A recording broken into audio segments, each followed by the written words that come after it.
മലയാളികളുടെ പ്രിയങ്കരിയായ നടിയാണ് മഞ്ജു വാര്യർ. സാക്ഷ്യം എന്ന ചിത്രത്തിലൂടെയായിരുന്നു മഞ്ജുവിന്റെ അരങ്ങേറ്റം. സല്ലാപം എന്ന ചിത്രത്തിൽ നായികയായി അഭിനയിച്ചാണ് ശ്രദ്ധേയായത്. സിനിമ പോലെ തന്നെ യാത്രകളോടും ഏറെ ഇഷ്ടമാണ് മഞ്ജുവിന്. നീണ്ടകാലത്തെ ഇടവേളയ്ക്ക് ശേഷം താരം ഇപ്പോൾ സിനിമയിൽ സജീവമാണ്. ജയഭീമിന് ശേഷം മഞ്ജുവിൻ്റെതായി TJ ജ്ഞാനവേൽ സംവിധാനം ചെയ്യുന്ന രജനീകാന്ത് ചിത്രം വേട്ടയ്യൻ ഒരുങ്ങുകയാണ്. ഇപ്പോഴിതാ വേട്ടയ്യനിലെ തന്റെ കഥാപാത്രത്തെക്കുറിച്ച് സംസാരിക്കുകയാണ് മഞ്ജു വാര്യർ. വേട്ടയ്യനിൽ രജനീകാന്തിന്റെ ഭാര്യയായിട്ടാണ് താൻ വേഷമിടുന്നതെന്നാണ് മഞ്ജു പറയുന്നത്. ഈ വർഷ അവസാനത്തോടെ ചിത്രം തിയേറ്ററുകളിൽ എത്തുമെന്നും മഞ്ജു വാര്യർ കൂട്ടിച്ചേർത്തു. ചിത്രത്തിൽ രജനി സാറിന്റെ ഭാര്യയായിട്ടാണ് അഭിനയിക്കുന്നത്. ചിത്രം ഒരു ഔട്ട് ആൻഡ് ഔട്ട് രജനീകാന്ത് പടമാണ്.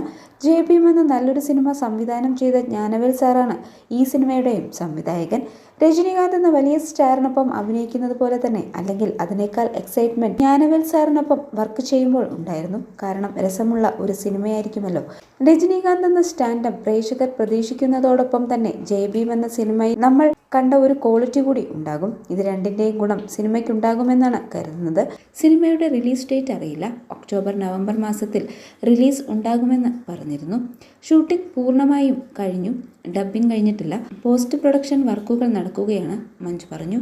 എന്തുകൊണ്ടാണ് കൂടുതലും തമിഴ് സിനിമകൾ ശ്രദ്ധിക്കുന്നതെന്ന ചോദ്യത്തിന് അറിഞ്ഞോ അറിയാതെയോ കൂടുതൽ സിനിമകൾ തമിഴിൽ നിന്നാണ് വന്നെത്തുന്നതെന്നായിരുന്നു മഞ്ജുവിന്റെ മറുപടി. ആയിഷയ്ക്ക് ശേഷം എൻ്റെ മലയാള സിനിമയായി വരുന്നത് ഫുട്ടേജാണ്.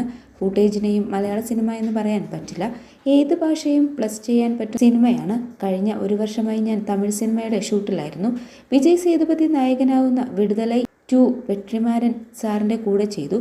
പിന്നെ വേട്ടയാൻ, അതുപോലെ എമ്പുരാൻ്റെ ഷൂട്ടിംഗ് നടന്നുകൊണ്ടിരിക്കുകയാണെന്നും മഞ്ജു പറഞ്ഞു.